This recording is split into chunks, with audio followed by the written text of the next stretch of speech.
Folks, today is Friday, October 5th, 2018. This is Roland Martin Unfiltered. Coming up in the next hour, guilty. Chicago cop Jason Van Dyke found guilty of second-degree murder in the shooting death of Laquan McDonald. It has been more than 50 years since a Chicago cop has been convicted for murdering someone on duty. We will break down all aspects of this case.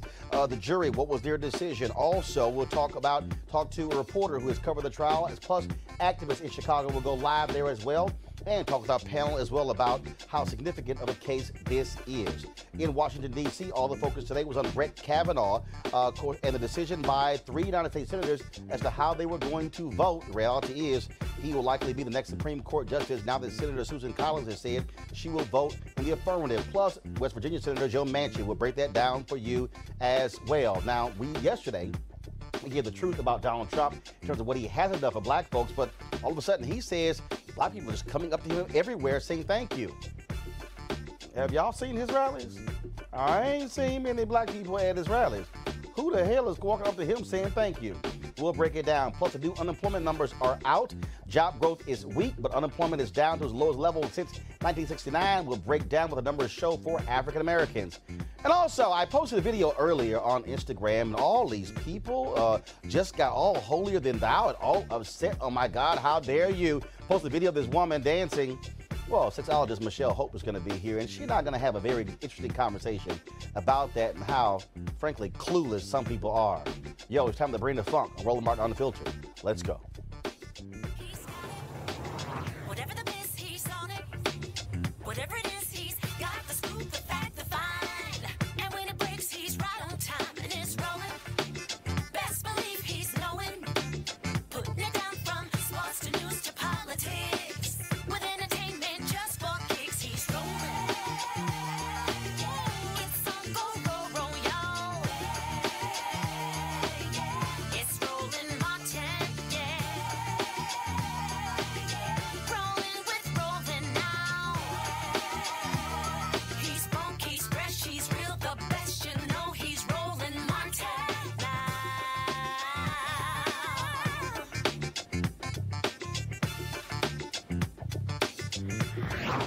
Martin.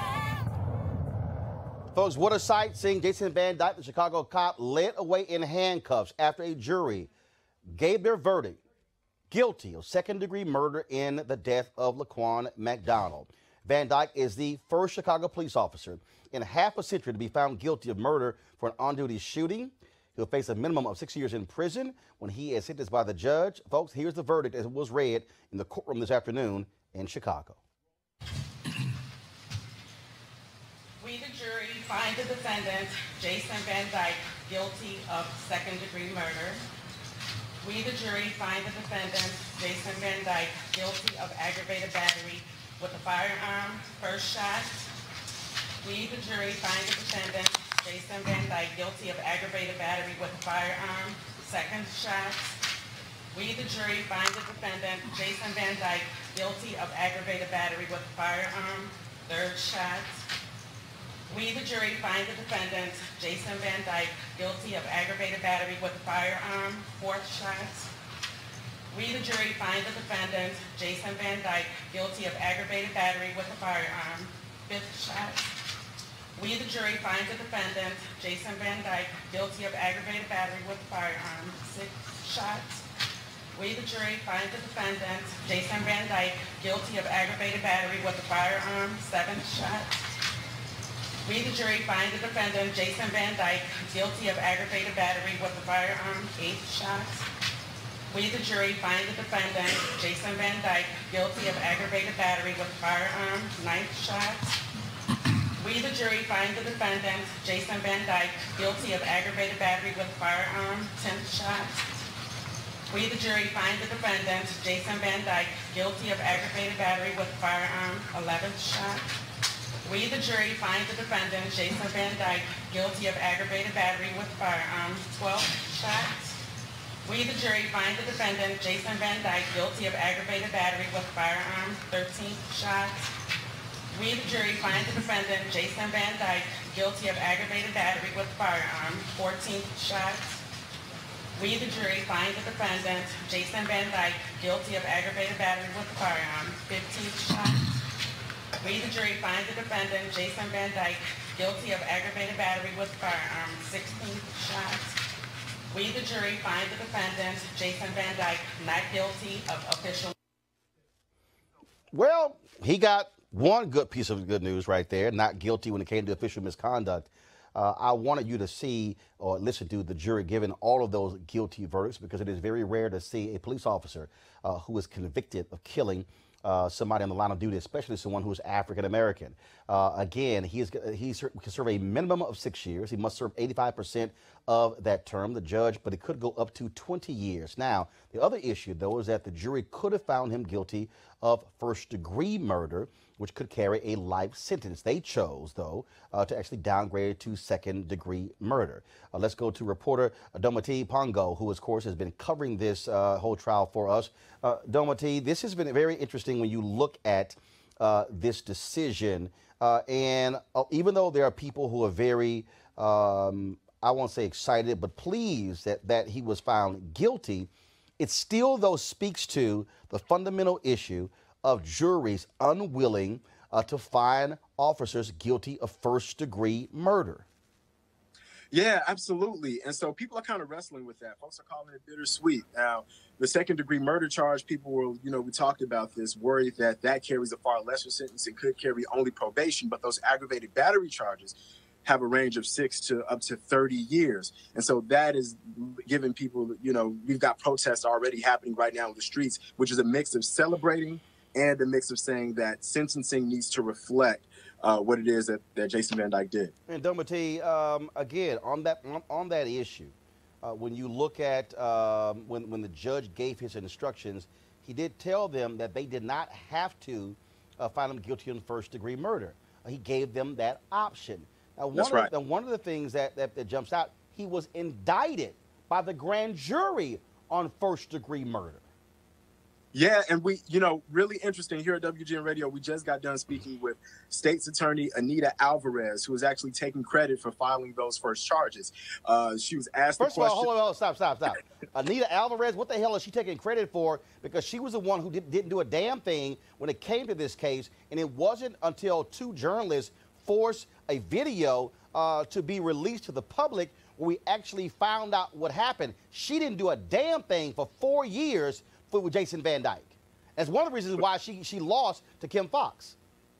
And the host pushed back on that and said, well, listen, this case was buried for so long, and following this case, there's going to be an investigation into the whole cover-up. I mean, there was the leak of the mayor's office emails talking about the case. There were police reports that were corroborated among officers that said something totally different than what actually happened on camera. And like you said, that shooting happened in 2014. It took for William Calloway to sue and submit a FOIA to get the police dashboard camera video released. Brandon Smith to help with that FOIA to get that released. It took for Jamie Calvin, an independent journalist. All of these people are independent journalists, not even institution or general market journalists, who pushed to get all of this information, such as the autopsy report, released out to the public. So it does seem a bit audacious for Anita Alvarez to be taking a victory lap as well. See, she commended the county prosecutor, the special prosecutor in the case, for mentioning those charges that she filed. And then the question was, wait a minute, you filed the first-degree murder charges, but not the second. Well, she said, well, the judge in the case said that you have to go through the prosecution trying to prove that first-degree murder charge before you can even get to the second-degree murder charge. So she's still taking a victory lap based on that. I also want to bring in Janae Bonsu, co-director of Black Youth Project 100, BYP 100. Also, attorney Chris Stewart, managing partner for Stewart, Say, and Felton out of Atlanta. First and foremost, Janae, I want to go to you.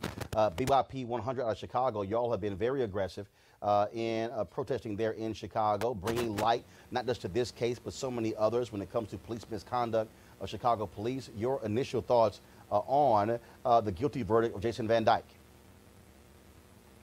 Yeah, I think largely in Chicago right now it's a time of celebration, but also great ambivalence. You know, I'm less interested in whether the conviction should have been a first-degree murder than I am about changing the conditions that allowed Laquan's murder to happen in the first place. You know, I mean, it's a time of reckoning in Chicago right now. This conviction, comes a month after Rahm Emanuel announced that he's not seeking re-election. You know, as you already mentioned yourself, Roland, that, you know, we fired Anita. You know, it was grassroots organizing that helped that to happen, to push her out of office, to hold her accountable, not just for this cover-up, but for her whole history in criminalizing Black communities wholesale. You know, this is after pushing Gary McCarthy out, you know, who was then superintendent at the time. And so is this justice? I don't know. It's better than not guilty, you know, but it's also not going to bring Laquan back. You know, the harm has been done. No conviction will bring Laquan back. Chris Stewart, I want to go to you. Prosecutors, I'm reading a Chicago Sun-Times story. It says prosecutors would have needed to prove that Van Dyke shot McDonald, quote, without lawful justification in light of Illinois' law on the use of deadly force by police. Now, that's what they would need to do to win a conviction on first-degree murder. Again, this is one of those examples to me where the law gives so much leeway to police officers that it makes it very difficult to rise to that level to convict on first-degree murder.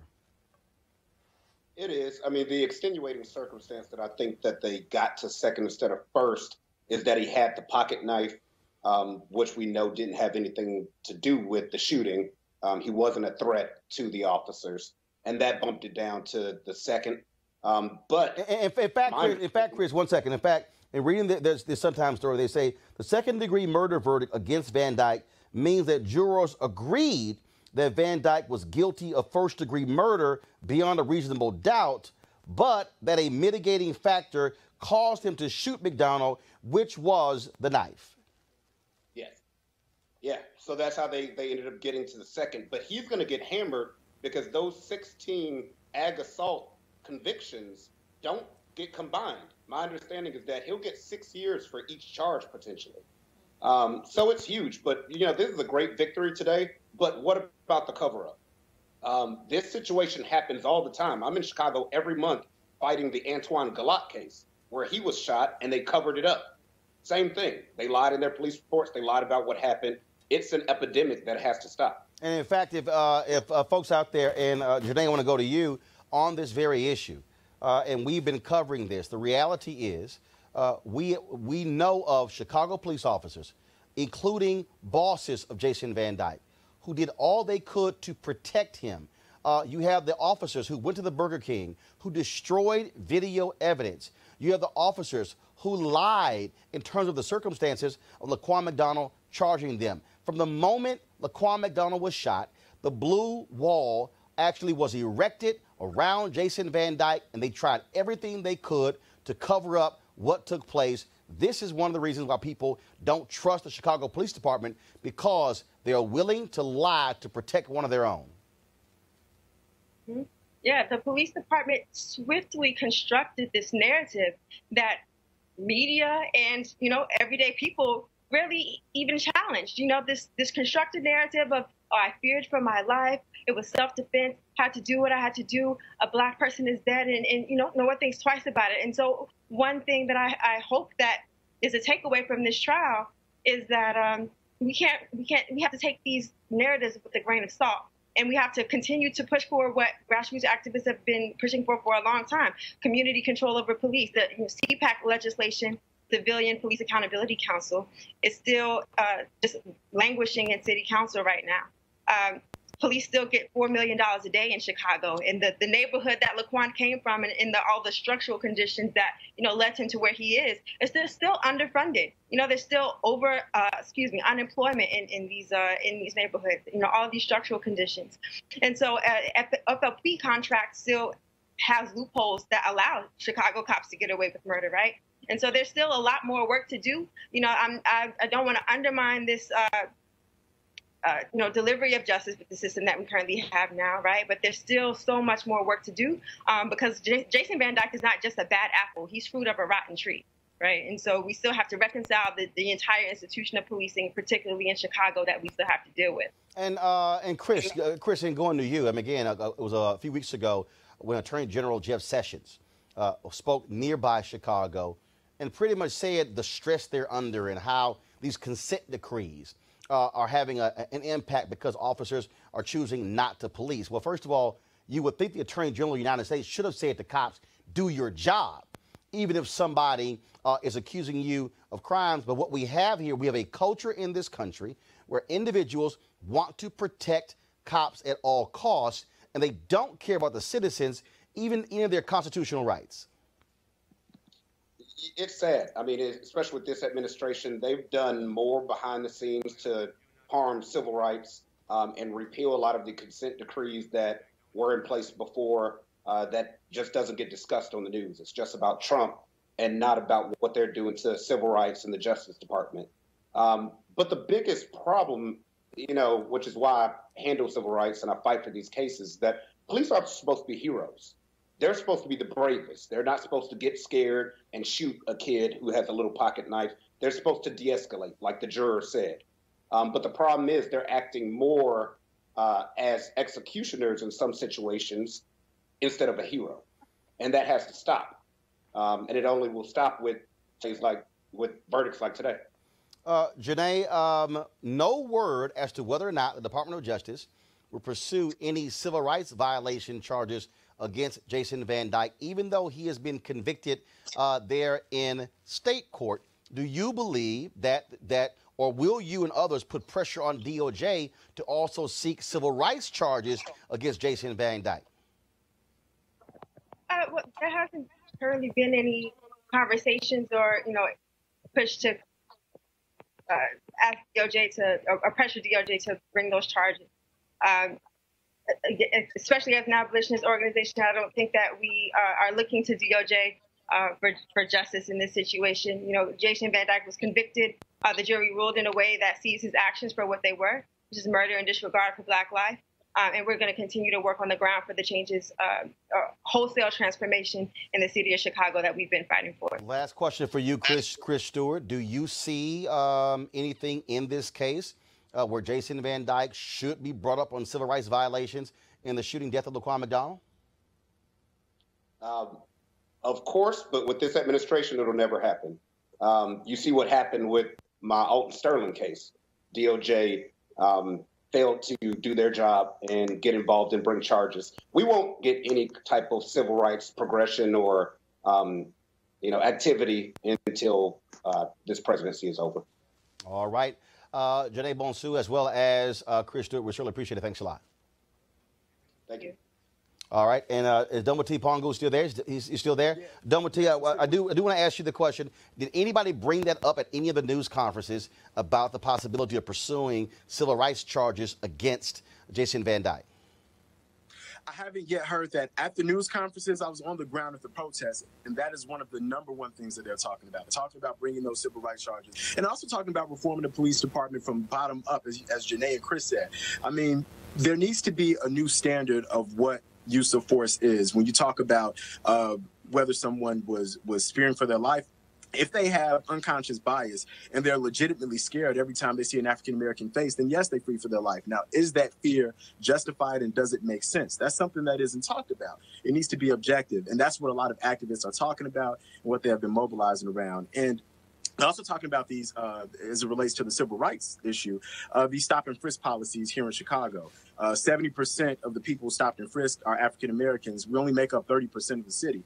And that's something that the ACLU and independent report found. And this is what Loretta Lynch talked about when she first investigated the Chicago Police Department. So activists are leveraging that as well as they try to call for civil rights violations. All right, then. Delma T, we certainly appreciate all your reporting on this, and we certainly will watch to see what happens next. But as we speak, to Delma T, thanks a lot. As we speak, Jason Van Dyke, he is sitting in jail, and we transferred to a state prison. Let's go to our panel. We have political commentator Dr. Wendy Osefo, of course, Johns Hopkins, Brandon Cooper, chairman of the PG County Republican Party, and also via Skype, Ray Baker, host of the Public Agenda podcast. Wendy, I'll start with you. Do you feel as if justice has been served in the case of Jason Van Dyke? Today, justice has been served, but tomorrow the fight must continue.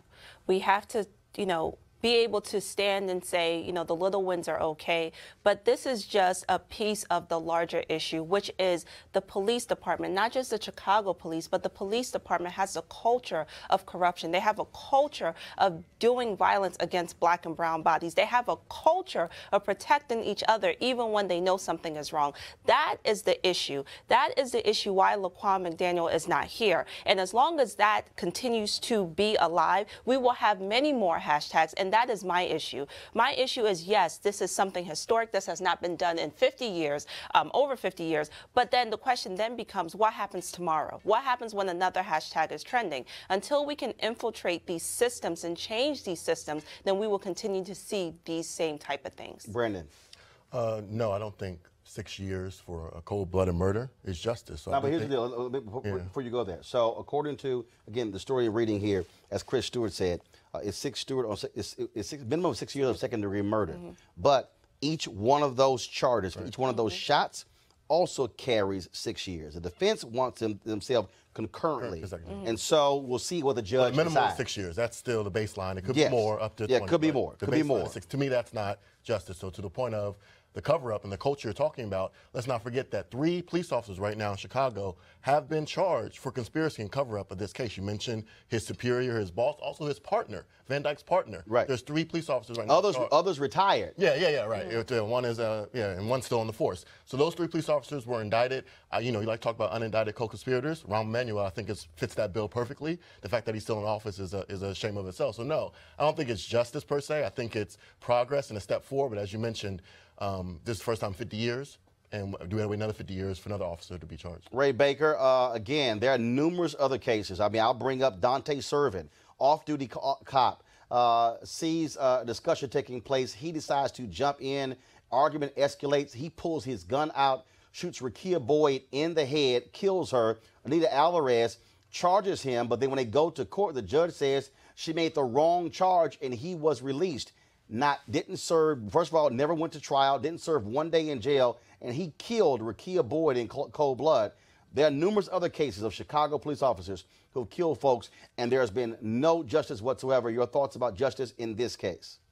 I like what Dr. Wendy Osefo had told us earlier, that this was individualized justice, not institutionalized justice. And the thing that's important to remember there, as some of our panelists have outlined, as your organizer from BYP 100 outlined, that's so important to understand the difference. Because if we have to continue to come back to the criminal justice system time and time again just to plead for individual justice, that means wholesale progress and change has not happened. But if we see law enforcement officers are willing to be honest about their partners when their partners are doing wrong, then we will begin to see institutionalized change that will make this not happen anymore. Let's not forget, this is not exclusive to Chicago. We saw the video of Walter Scott being shot in South Carolina. There was a black officer assisting Michael Slager who helped plant the gun or the taser or whatever that was near Walter Scott's body when they were going to concoct their story about how Mr. Scott was a threat to them.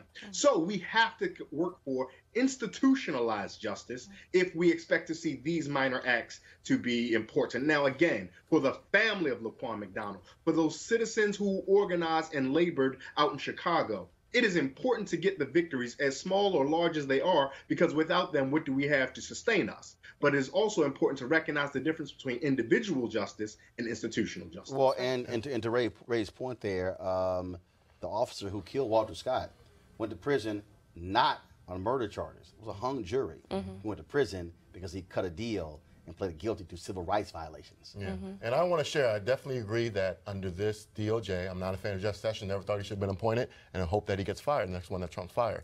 But institutional justice that you're talking about is going to come on the state level. We go back to Trayvon Martin. Obama's DOJ did not bring civil rights charges. It's up to the state level, the state prosecutors we talked about. That's where the front line of this defense is. So I understand the anger at the DOJ and the consent decrees. I'm not saying we don't want to focus on that, but we cannot forget the fight and the battle that's taking place on the local level. No, I think it's both. Yeah. No, and the reason I'm bringing up the But civil rights it's violation, heavier on the local level. well, no, of course. First of all, that's the first line. I'm glad Absolutely. we're Happens on the state. Absolutely. And so which is what we talked about, which is the reason why Anita Alvarez doesn't have a job. That's right. Because she was thrown out. That's right. That's what happened there. But the point I'm still making, though, is that historically what we have seen was when justice didn't take place on the state level, you still had DOJ. Right. And even in this case, even though he is found not guilty of second-degree murder, DOJ can still pursue That's right. civil rights charges. That's right. But what we have now, though, is the Department of Justice under President Obama, and I would say it's even worse under Trump, in that the DOJ is so skittish, where somehow in their mind, if it is not perfect, they won't even attempt to pursue a case, as opposed to saying, wait a minute, look, try the case, and if you lose, you lose, but don't do anything. Right. Yeah, the laws are definitely stacked against justice.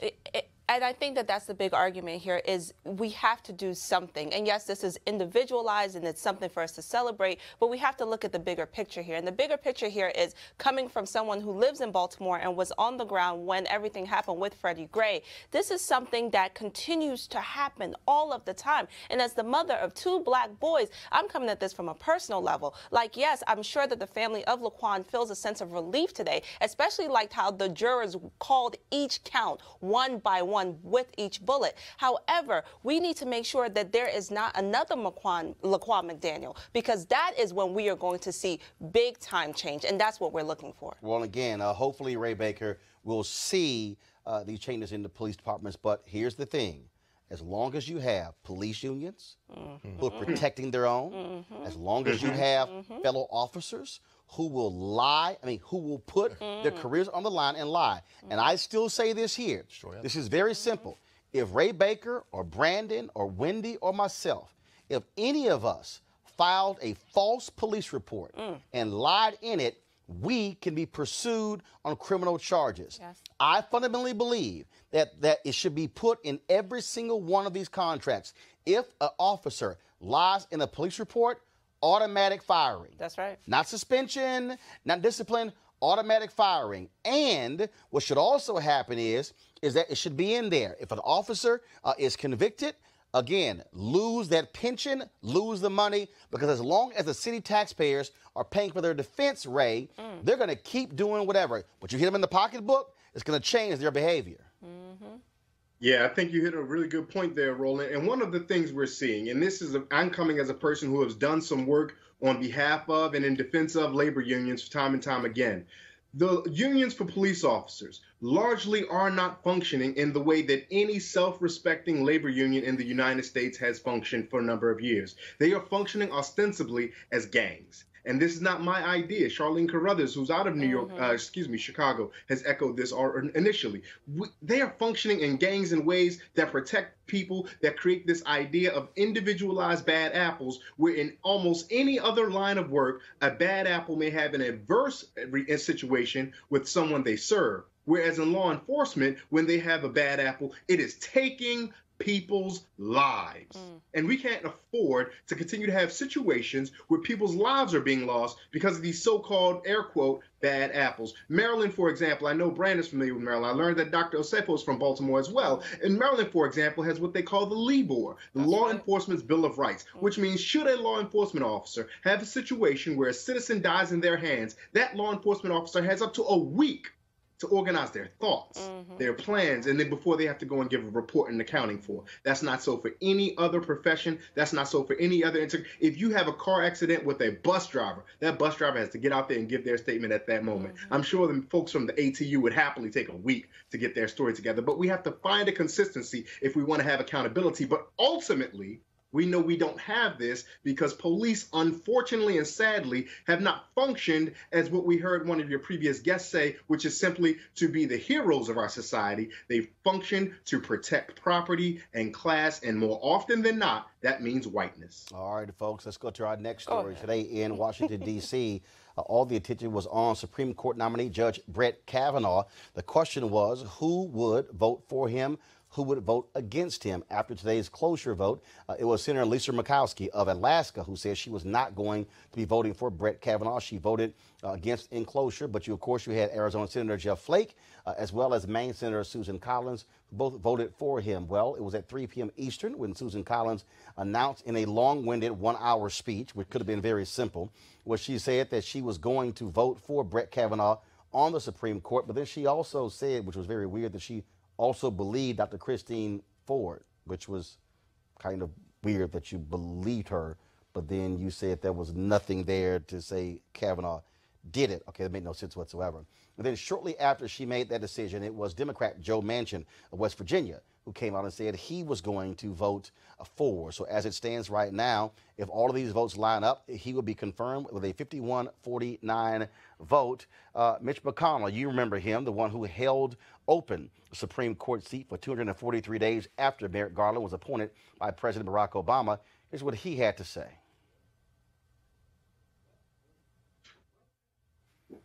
All right, so we don't have sound on McConnell. Again, there were a lot of folks who were angry, shouting in the hallways of Congress, left and right. Let's go to our panel here. Brandon, when I was reading, you were clapping. Oh, no, on the vote that confirmed him again. Elections have consequences, and I understand that people have different philosophical differences with Brett Kavanaugh's record, but at the end of the day, I think the highly politicization of this process is a shame, and it's new law in politics, and I'm hopeful that, as Susan Collins says, I'm not, really hopeful on it, but maybe it does happen, that we kind of end this partisan bickering that's going on. I'm used to having it in the legislative branch and the executive branch, but not so much judicial branch. Again, you talk about the Merrick Garland who was held up again. That's rightful in the past to be upset about. But Merrick Garland and Brett Kavanaugh served in the court at the same time, DC Circuit Court. They share 97% of the opinions. They were on the same side. So this idea that Brett Kavanaugh was some type of radical, extremist vote, it was not. This was a display of politics that we saw in the nation. So if they shared 97% of the time, why in the hell did Republicans give Merrick Garland a hearing? I'm not saying I agree with that. Again, that's politics at play. Wait. Politics at play. Hold on a second. So if you criticize the politics of Democrats now, there we go. I said both sides. Okay. Both sides. Were Republicans wrong? Yes. To not give Merrick Garland a hearing and take an up or down vote? Yes. 100%. I said that many times. They should have voted. If you want to vote no, vote no. But I believe that the president, whether it's Obama or Trump, the Constitution gives them great leeway. That's the consequence of election. And the only thing the Senate should do is advise consent on the qualifications. And we've seen it not just this year, but the past 20 years, a slow drip towards partisanship in this process. You know what? I just think it's really shameful that you're here talking about philosophies and ideologies when we all know that the opposition against Kavanaugh was not based upon that. It was really based upon, largely now, what we're talking about, what has led to the dramatics and the sitcom-like rolling out that we have seen within the last week has been because of the accusations levied against him. So as a woman, I am looking at you and I'm just raising my eyebrows because we are continuously under attack. We have a woman, Dr. Ford, who came forth and said, this is what happened to me. On top of that, we also have individuals that he went to school with saying that the Brett Kavanaugh that he categorized himself to be is not who he was.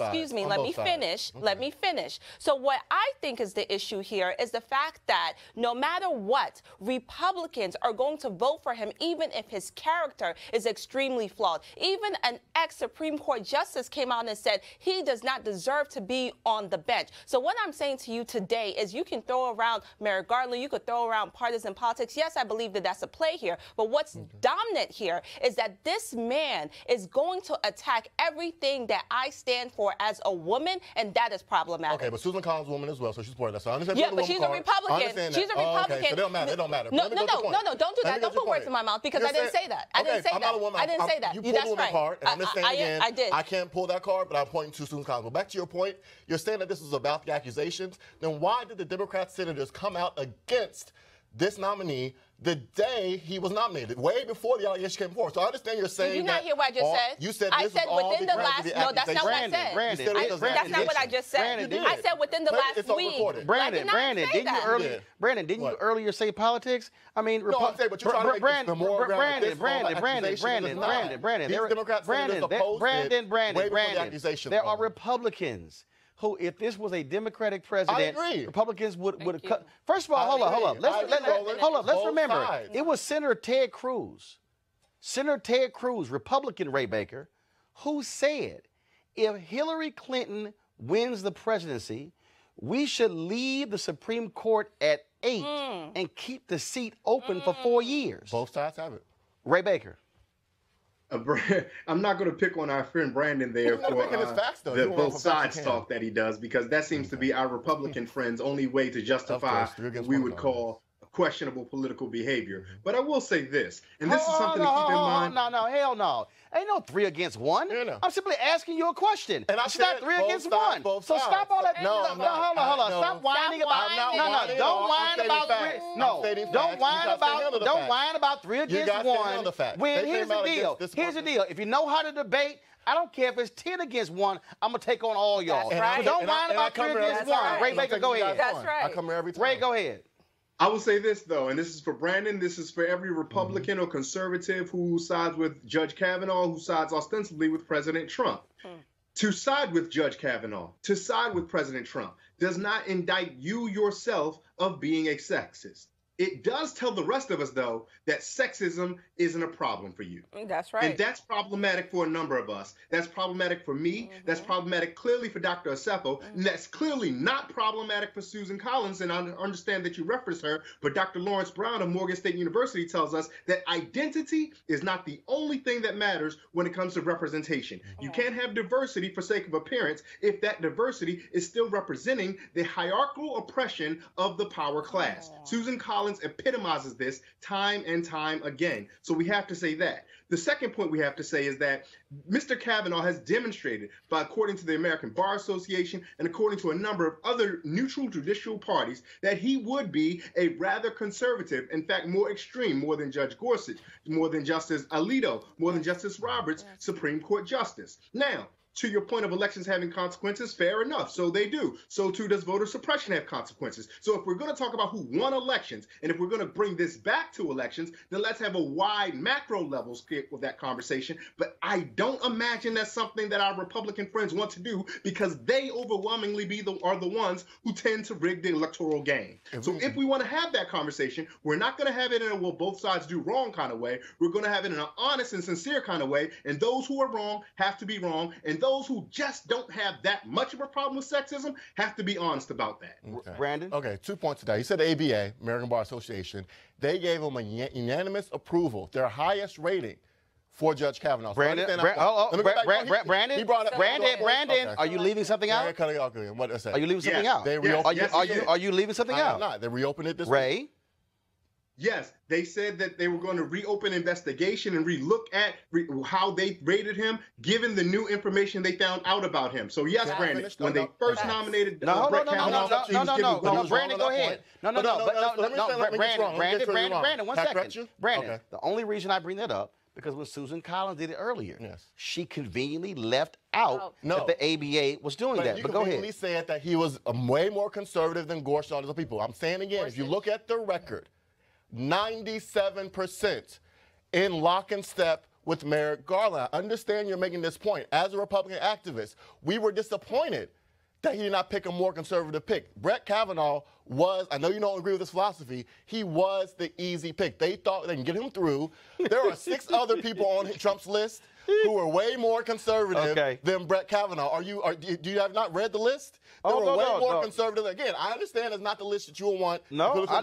First of all, I understand that. It has but, no, Brandon. Let me finish. Brandon, Brandon, it has absolutely nothing to do with my thoughts on a list. The reality is this here. The only reason Mitch McConnell said Brett Kavanaugh will be far more difficult to get through was because of his long paper trail. No, Mitch McConnell said to Trump, don't appoint Kavanaugh, not because he wasn't conservative, but because of the long paper trail serving the Bush administration. I understand. But this idea that he's not conservative enough, bro, come on. Bro, come on. As someone who is a conservative, go Brandon, back.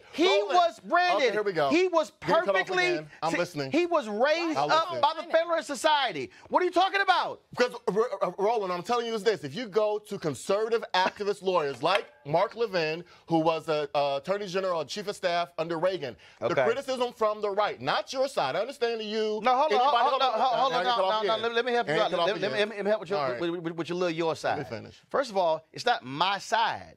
Because, see, I know folks on your side. I know folks on Ray's side.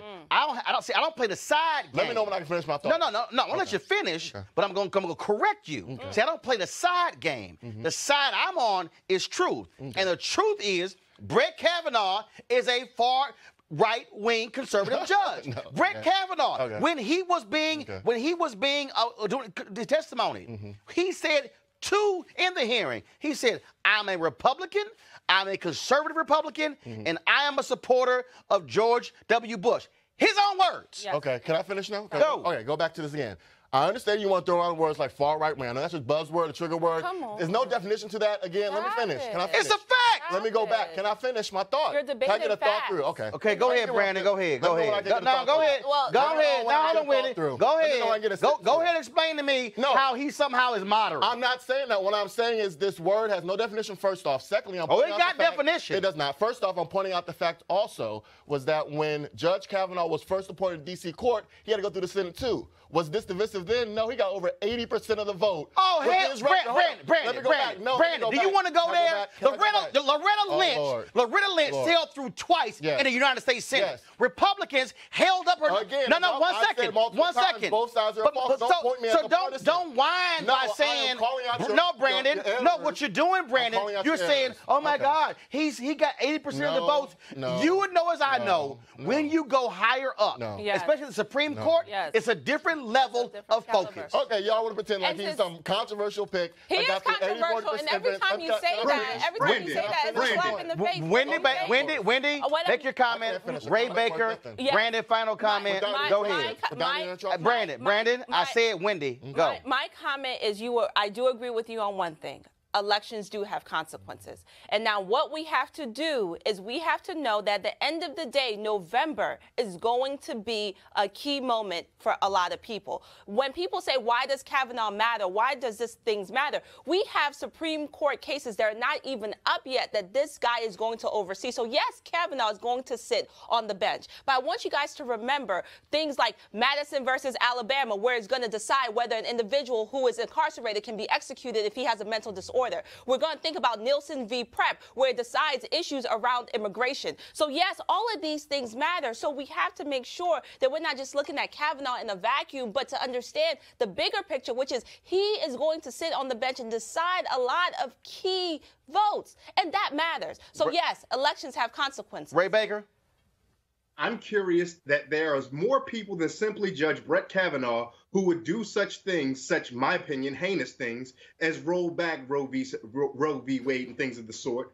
But why must they choose a man who, by many intents and purposes, is a sexual assaulter to do this? And so if my question becomes, if this is so important to you ideologically, because there's not anyone who's never committed a sexual assault that you could find to do this. Is there not anyone who did not have a habitual raging beer drinking problem in undergrad or in their high school years that you could find to do this? Is there not anyone with any type of moral upstanding character from the party of personal responsibility that you could find to do this job? Brandon, final comment? Just 2 points on this again.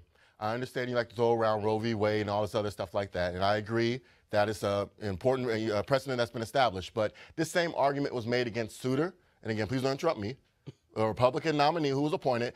That what is it called? Planned Parenthood and all those organizations actually had pens saying that women will die if Souter is nominated. He actually ended up voting to reaffirm the pro-life precedent I set by Supreme Court. Can I finish? Are you saying Kavanaugh is Souter? No. What I'm saying is, again, these same arguments that my friend Ray Baker is making, these same exaggerations that, oh my God, if he's appointed, they're going to get rid of Roe v. Wade.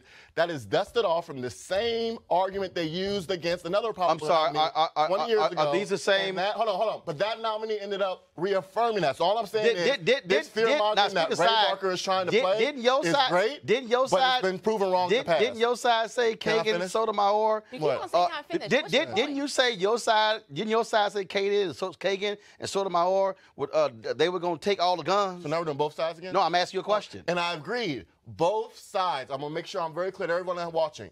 Both sides play politics. I never ran away from that. But we're talking right now about Brett Kavanaugh. Okay. Secondly, Ray Barker, if I can just finish with this. Yeah, go ahead. I know Real we don't quick. want to play the identity card. You did the women card earlier. As a black man, all I can say is this. I understand you, in your mind, these accusations that the FBI have found are not corroborated are set in stone as fact.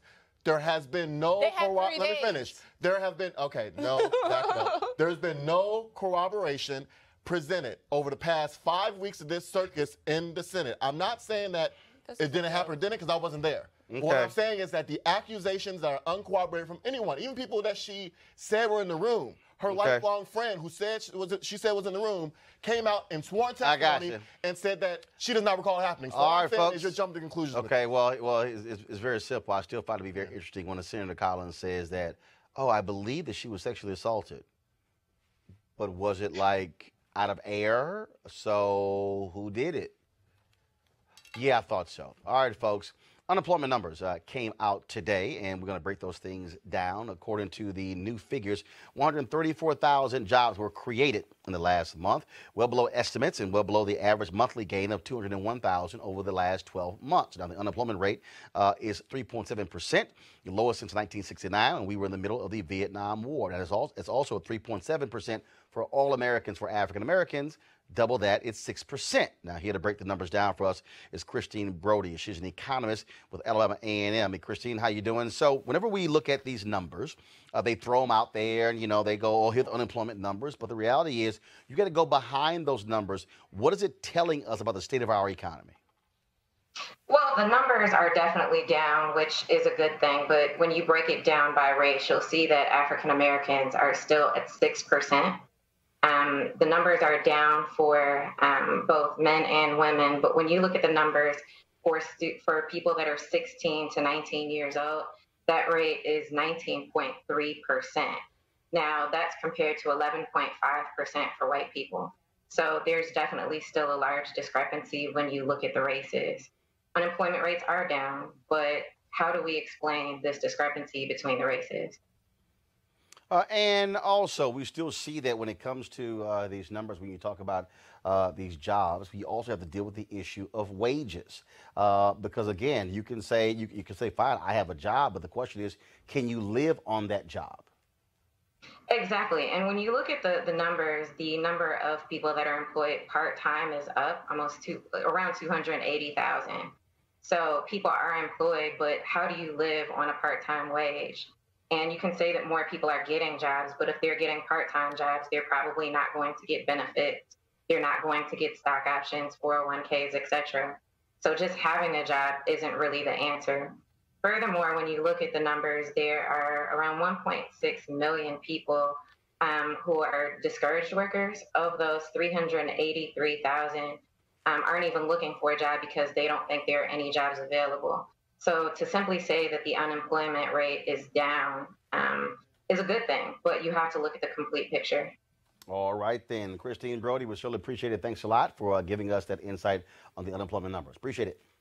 Thank you, Roland. All right, folks, going to go to a break. We come back. Donald Trump is patting himself on the back, saying black people are saying, ooh, thank you, thank you, thank you, thank you, thank you, thank you, thank you, Donald. Who? That's next. Roland Martin Unfiltered.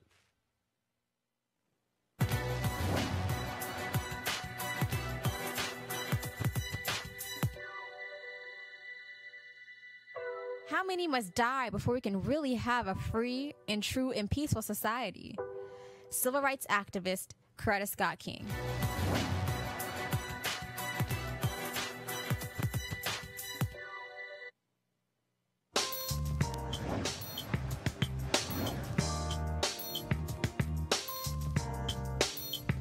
All right, folks, HBCU Giving Day, our school today, North Carolina A&T State University, located, of course, in the state of North Carolina. Duh, it's in their name. Founded, of course, in 1891. Notable graduates, Ronald McNair, former NASA astronaut, Reverend Jesse Jackson Sr., plus his son, Jesse Jackson Jr., as well as the actor Terrence J. And so if you want to support North Carolina A&T, please go to ncat.edu. Folks, last night, Donald Trump had a rally, one of his usual raucous affairs, and he was just patting himself on the back. Just how black people just love him. Listen to this. So something I'm very proud of, African-American unemployment has reached its lowest rate ever recorded. African-American poverty has reached its lowest rate ever recorded. Think of those two sound bites. The lowest unemployment, the lowest rate of poverty. So think of this. I don't know what happened to the sound there, but let me go to our panel, of course, Wendy, Brandon, and Ray. Brandon, I love it how Trump loves to talk about black people in front of these all-white rallies. Yeah. Okay? He won't come talk to black people. He won't do black media. You won't see him do a town hall in front of black people. It's not like he will sit down with civil rights activists, actually have a discussion. He'll have a hand-picked group of black pastors he'll speak to, and then he'll tout all this sort of stuff, and nobody gives any pushback when it comes to facts. I can lay down a litany of examples where his policies have actually been a detriment to black folks.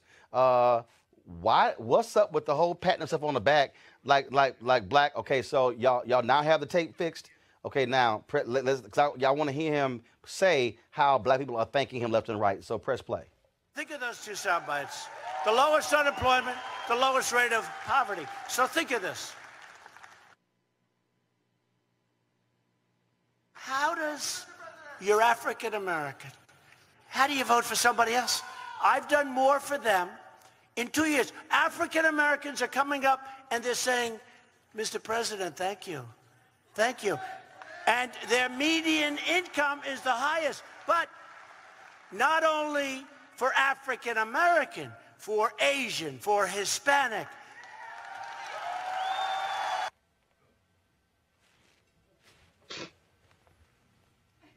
I'm looking for these black people. I'm looking for these black people. I'm trying to figure out where are they located. Brandon, what the hell is he talking about? As often it is with Trump, I don't know. So you have to find someone else to be clapping and praising Trump, because no one in this room, I think, will be clapping and praising. But I will say, just to this topic of increased approval, I do think, again, as we saw in this year's election, and maybe it was because Barack Obama, the first black president, ran in past 2 elections, but Trump did broke a trend as far as black support. He got 8%, which is higher than past 2 Republican nominees. But again, that could have been because Barack Obama was on the other side of the ticket. But also last month, you saw in August, or 2 months ago, NAACP did a poll, that showed about 21% approval in the black community. Now again, NAACP may be wrong. Hold up. It's historically been low. Hold up. I'm aware of the poll. Okay. And then Rasmussen had their report. There's poll, which was a joke. Rasmussen's most accurate poll during the 2016 election. Hold up, stop. First of all, that's fact. If we're going to talk about Rasmussen, that's fact. Rasmussen is the closest to Comedy Central polling. It was most accurate during 2016. Now the Pew polling. Now the Pew polling also came out, and it was about 6 to 8% of black support. Ray Baker, again, 6 to 8%. Oh, okay. Pew, yeah. But again, Rasmussen, 6 to 8. It ain't 30. Okay, how about this here, Brandon? Or the black people you know, the 35% of black people you know think Trump is doing great? Privately, I would say about 20%. I think in line with NAACP. Which means the Rasmussen poll is BS. Ray Baker, go ahead.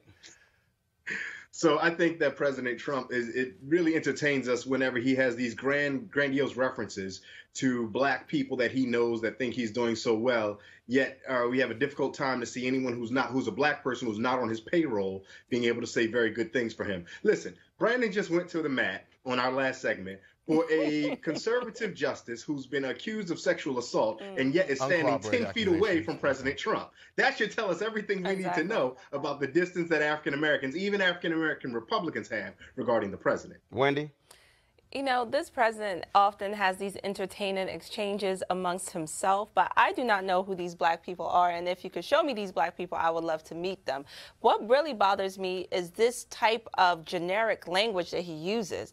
The African Americans believe. Like, it's just so condescending. And I think in his head, he thinks he's the great white hope. So I just don't know any of these African Americans, but furthermore, I think that this is just a string and a tile in the mosaic of lies that is the Trump administration. Okay, well, I asked, contact NAACP and find out who they talk to in their Brandon, phone. That would nobody, be one. You asked a question, I gave you an answer. Nobody, I'm giving you an answer. And I'm giving you an answer. Back there answer. are no, I didn't ask the question. You asked the question. I didn't ask the question. You said, who are these black people? There are no black people who are stopping Trump in the street to pat him on the back. Course. Furthermore, if you look at any of these rallies that he has done, please point out to me the black people, because we all know if there were black people, they would be standing right behind him. So do not sit here and try to corroborate, as you put it, evidence that is not even there. These black people do not, quote unquote, support him. And I would like to say, let me finish. Let me finish. No, you just criticized Trump. I was about to make Here you are speaking. Black people don't like. No, I was about to make this comment. Black people are not monolithic. But you're speaking like they're monolithic. Brandon. You did it. Yeah. No. Okay. Black people are not monolithic. Okay. They could vote for and they could be a part of any party they choose. But for him to sit here and make such blanket statements that we all know are false are beyond the pale, especially as the president. Thank you, Brandon. Bottom line is, Trump gonna lie. He gonna lie. He gonna lie all damn day. So let's just not confuse this with anything else. And the bottom line is this here: Donald Trump. See, this is also why you know he lying. If things were so great for black people, then why is he trying to get rid of the U.S. Minority Supply Development Council? Why? That's the only federal agency that is there to help minority businesses grow. His budget wants to wipe them completely out. That's a fact. If he's doing so great among black people, why is it he's refused to go speak to the NAACP? Why has he refused to go speak to the National Urban League, a group that George W. Bush spoke to 4 or 5 times in the 8 years he was president? Why is it that he won't go actually sit down with any members of the black press? Why is it that he actually won't sit down and talk to various black organizations? It is because he has nothing to say. That is why. Folks, when it comes to black people, Donald Trump is all hat and no cattle. That's one of the phrases that we have in Texas. That means he talks a good game, but he can't back it up. He knows it, and we know it. All right, folks, some good news here. Our friend, Reverend Dr. William J. Barber, is one of the recipients of the prestigious MacArthur Grant, $625,000 over the next 5 years. Barber, of course, the pastor of the Goldsboro, North Carolina Greenlee Christian Church, former state conference chair of the NAACP, still on the board of the NAACP, one of 25 winners of the 2018 Genius Grant. So congratulations to my fraternity brother, Reverend Dr. William J. Barber. Sorry, no Sigmas this year, Ray. I'm sorry. I'm sure y'all tried. Roland. What? Roland. I'm the Roland. What? I was getting along so nice today too. What? I just want to go ahead and make a distinction who's an alpha and who didn't become a MacArthur Genius Grant winner. All right, y'all.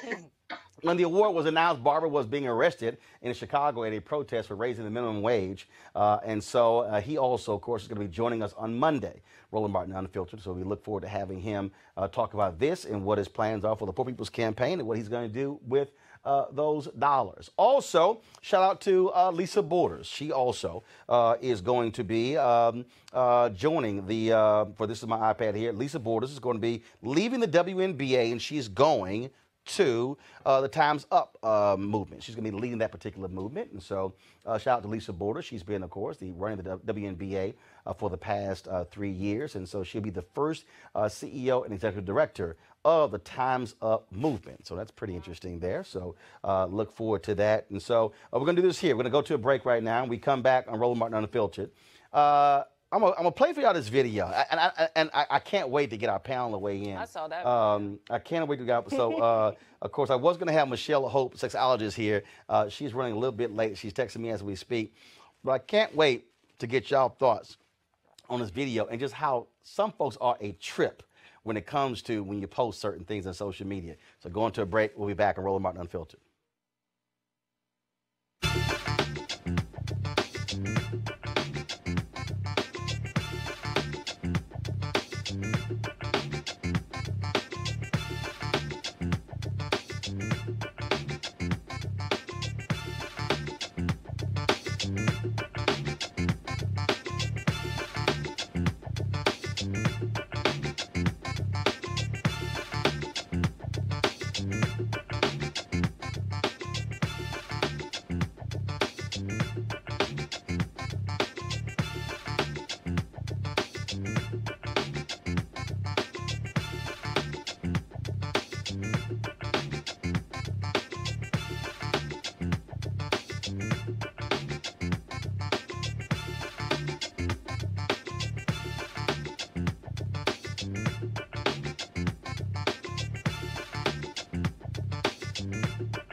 All right, folks, welcome back. So earlier today, Shanae Hall, a radio personality out of Atlanta, posted this video on Instagram, and I saw it, and so I want to play it for y'all, so then I'm going to explain to you. So check this out. So here it is.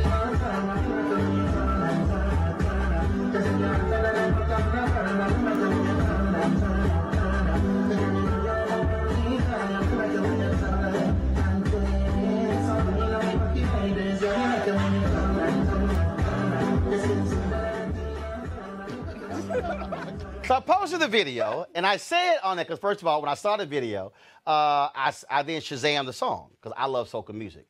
Shazam didn't come up. So I was like, okay. So what I've done beforehand, I asked my followers, yo, who knows? I said, first of all, the Caribbean sisters getting it in. Who knows this song?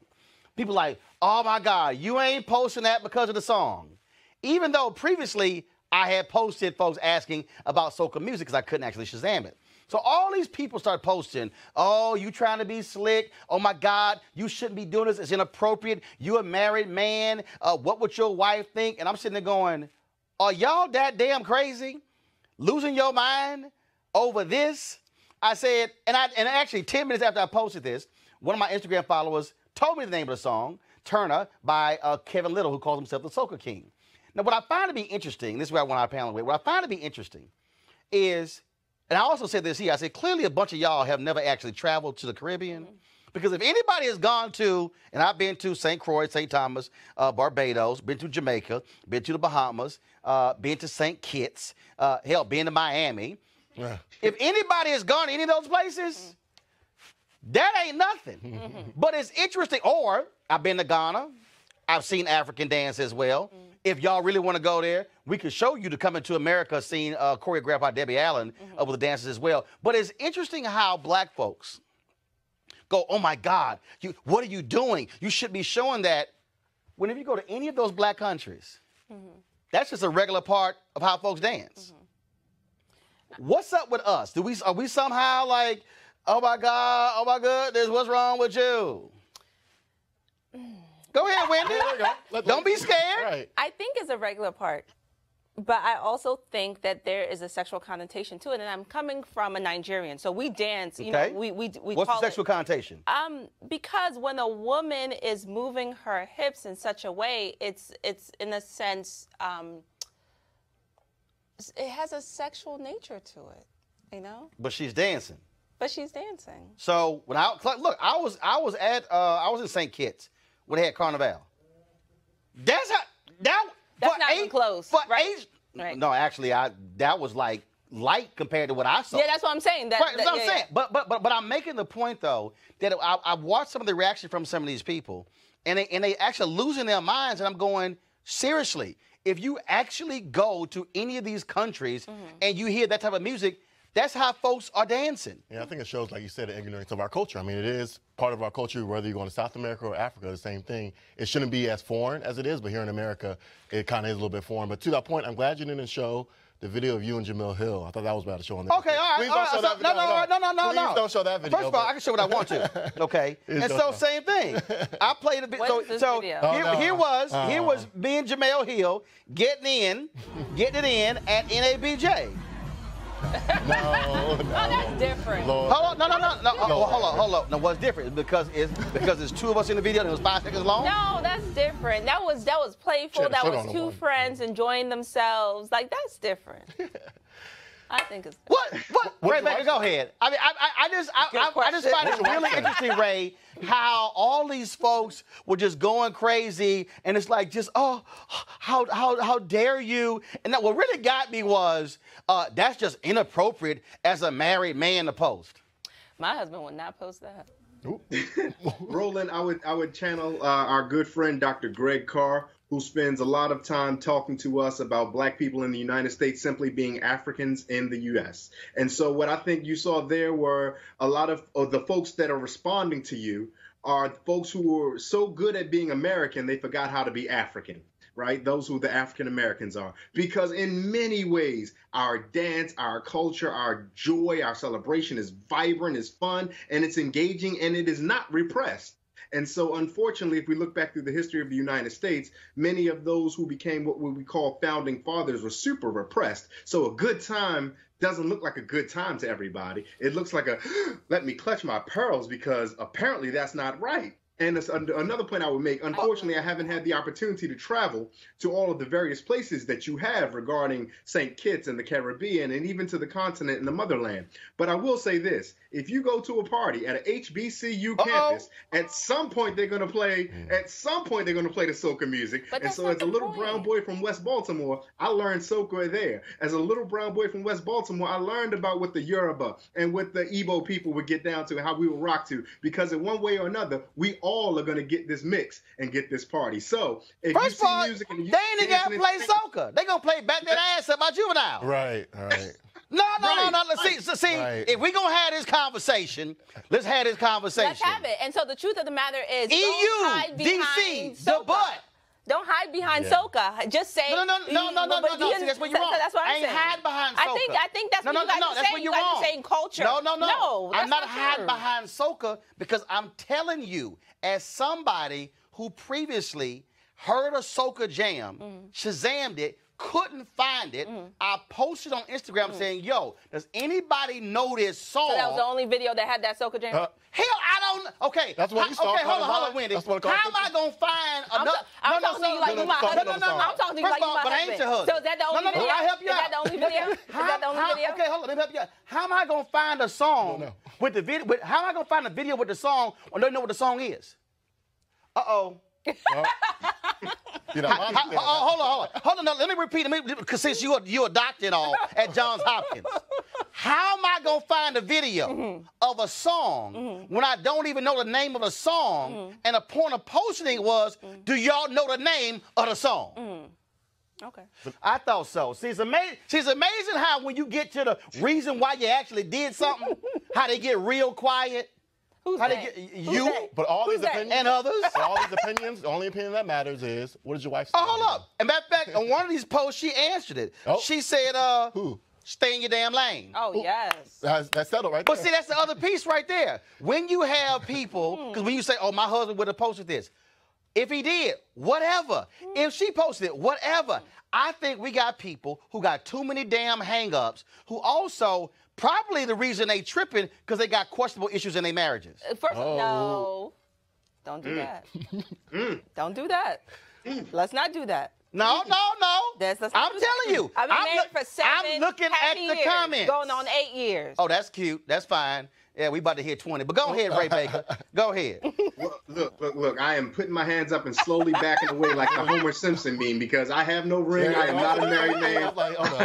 I have no dog in this fight. But I do think it's interesting that you bring that up, Roland. And you were right, man. I mean, there are a number of Americans who face a great deal of repression. We police what women can wear. We police how women ought to dance. We police all this about women. We police it time and time again. When in many parts, it just strips them of their humanity. And part of their humanity, part of our African humanity, is just the funness of music, of dance. You alluded to it, and you're right. We're not hiding behind soca. There's EU's the butt. There's Juvenile's Back That Thing Up, and that's the clean version. There's tons of ways. This unfiltered. Back that ass up. Cisco, the thong song. Come on now. No, and here's the deal. Trust me, I know somebody saying, yeah, but you a man. Let me say it again.